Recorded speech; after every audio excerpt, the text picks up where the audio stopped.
नमस्कार, मी अक्षय समुद्र। आपण गणपतीची वर्षभर वाट बघतो आणि संध्याकाळी 7 वाजता आरती झाल्यावर सगळं जिकडं तिकडं होतात आणि सगळं शांत होऊन जाते। सांस्कृतिक कार्यक्रम नाहीत, काही नाहीत।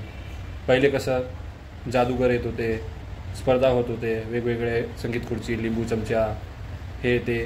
आजकाल हे सगळं नाहीच। लोक असे एकत्र यायचे, 7 दिवस 10 दिवस जे काही आहे एकत्र यायचे, बोलायचे, हसायचे, खेळायचे। मंडळाकडे हे सगळं करायला पैसे कुठे राहिले आहेत? ते सगळे पैसे डीजे वाल्याला द्यायचे ना लास्टच्या दिवशी।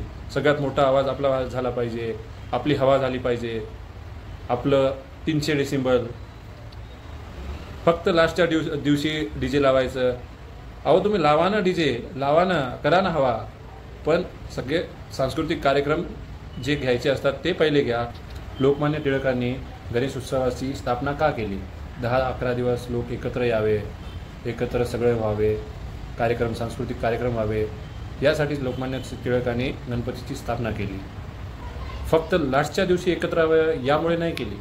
पूर्ण 10 दिवस एकत्र राहावे। एका गल्लीत 5-5 मंडळ, तुमचा चंदा किती होणार? 10,000, 15,000, 20,000 काय होणार याच्यात?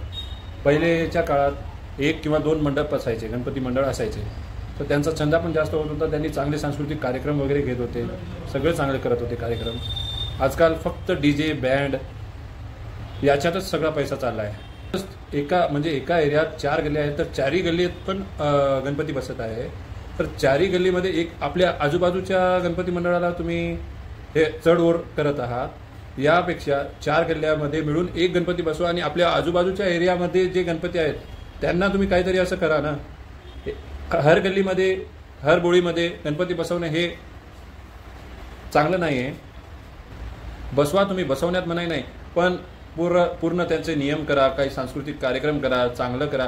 फक्त डीजे लावून नाचायसाठी गणपती बसवू नका, आपली मजा करण्यासाठी गणपती बसवू नका, एन्जॉयमेंटसाठी गणपती बसवू नका। एक सांस्कृतिकरित्या त्याला पार पाडा, तर खरा गणेश भक्त तो आहे। नमस्कार।